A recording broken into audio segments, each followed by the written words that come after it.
Okay, this information has been given to me by a person I've known for 6 months, and he's proven to be highly credible in the past, and he is reporting that he's got information from an actual chemtrail engineered aerosol pilot who is inside these programs. So this is new information. You can also find this posted on geoengineeringwatch.org, Dane Wigington's site. The rest of this, I'm just going to read the posts that that record his contact with this pilot. All right, December 8th, 2014. My cousin, who was fired by our dictator just before making rank withheld, sent me information given to him by a friend who is still an Air Force pilot. This pilot is saying that he flies chemtrail flights. This pilot told my cousin that this global geoengineering effort goes by the name of, quote, Indigo Skyfold, unquote. At least within the circle of pilots and aviation crews that he works with. They are told to fly specific routes, and satellite comm links control the aerosol dispersal patterns. He says that they only make course corrections from time to time and perform landings and takeoffs. Pilot, navigation, and maintenance crews are rotated constantly and only spend about 18 months at one given base. He states that this is to keep pilots and their families from making too many friends and ending up with loose lips. Plus, they also rotate between day and night flights, one base for daytime flights and one for night. Each base covers a 250-mile zone, and each fleet squadron of planes cover 3 states, or an even larger swath of ocean. They are told to simply do their job and shut the F up. Their superiors will only tell them it's a matter of national security and, quote, without these flights, our enemy's newest technological weapons of war could easily penetrate America's airspace at will. We are dedicated and committed to keeping our allies safe from the same skyward threats, so we extend the arm of protection to those countries who support our efforts. Hostile nations are also building atmospheric shields while in the same discourse, trying to explore weaknesses in our ever-developing air and space-based technologies, unquote. Sounds more like a PR statement to me. I think this pilot either believes what he is told or he is simply trying to sugarcoat their genocide project. December 8, 2014. My firewall detected multiple intrusion attempts when I Googled the Indigo Skyfold code as well. Zero information found on the internet for this operation. That is unique. I received a rather lengthy reply from the chemtrail pilot. Here is that text from his or her email. First of all, I would like to say I do not agree with my mission assignments, but what soldier ever truly does? Several of us have considered bucking the ranks and going AWOL from time to time. We are kept in the dark when it comes to getting honest answers about what we are really spraying. Should they discover that we or our families are actively inquiring about your so-called chemtrails term, then automatic and swift disciplinary action will be taken. HARP and radar are 2 other non-allowed research subjects. Unless our children are learning about these in base schools, we cannot educate ourselves or our children through any public tutoring system. I would not intentionally spray my children with family with toxic aerosols, but as you must know, 80% or better do not have any family or children. Indigo pilots are chosen from the top ranks within the Air Force, Navy, and Coast Guard. Most of the pilots are, quote, hardened to humanity, unquote, and could care less about killing off unwanted or leeching aspects of America and the world. I swear to you, the majority of the pilots are like machines. I call them tanker terminators. I should not be telling you this, but nearly 1/3 of all flights are being orchestrated from small unnamed islands, where newly constructed bases are being built, at a rate of 8 per year. On these extremely remote islands, there are HARP arrays of every possible design, with many arrays surrounding these islands, within the depths of the ocean itself. The Navy has developed sophisticated underwater construction technology that allows fully autonomous robot submersibles to travel great distances and even manufacture parts for these massive underwater arrays as they progress across the open seafloor.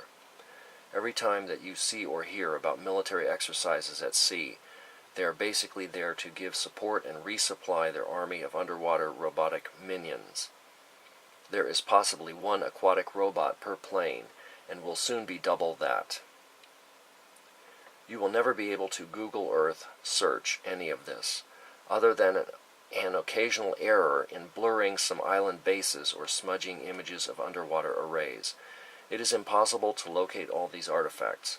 They even paint fake clouds over some of our island installations to keep prying eyes away. I have been shown some of these images by civilian friends. That is the reason I know this. I completely understand your concern for human safety, but here is the kicker. We are shown videos in our training of catastrophic destruction to our homeland by very sophisticated weapons, then told that these will be the consequences if we don't fly. Our efforts in building a defensive atmospheric weapons shield are the only missions of its kind in the world. We are paid more than any other pilot for our service, other than Air Force One pilots, who make as much or more and are kept in a dark secret world for their own protection. They tell us that secrecy is our protection and not to listen to any public rhetoric. We all know about cyber program Flashpoint, or FP-03, as it is known within the veteran community. This program is a self-destruct sequence that can be remotely activated from any ground, water, underwater-based, or other air-mobile unit. The signal is encrypted through 3 satellites and cannot be jammed or blocked. At any given moment, you could have only 15 seconds to make your peace with your God. They tell us that FP exists to keep planes from accidentally going down in heavily populated areas. They can remotely detonate our planes over safe zones, but in the back of your minds, our minds, we are pretty sure this is a fail-safe program to keep pilots from turning over assets to any public, private, or civilian authorities. Have you ever seen any member of the crew survive the few crashes that have occurred? Every plane that has gone down was completely destroyed for good reason, I'm sure. We risk our lives in more ways than one every single time we fly, especially night flights. They are ordering us to fly at lower and lower altitudes. We feel like massive dark force empire crop dusters, and know that one night Bubba or Billy Joe will fire their long rifles at us when we spray their moonshine-making operation or pass over an illegal Mary Jane crop.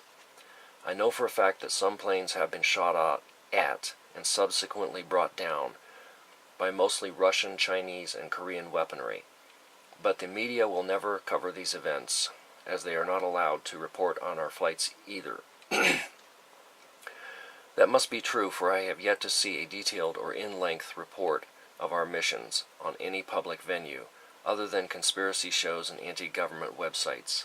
I risk everything for disclosing so much information, and you will find very few like me. Even my own flight crew would have me arrested and court-martialed if they knew of this dialogue. That is why I cannot email you directly. But from what your cousin tells me, you are also risking everything just to get this information out to your colleagues. I salute you, sir, for standing up to the establishment and Big Brother.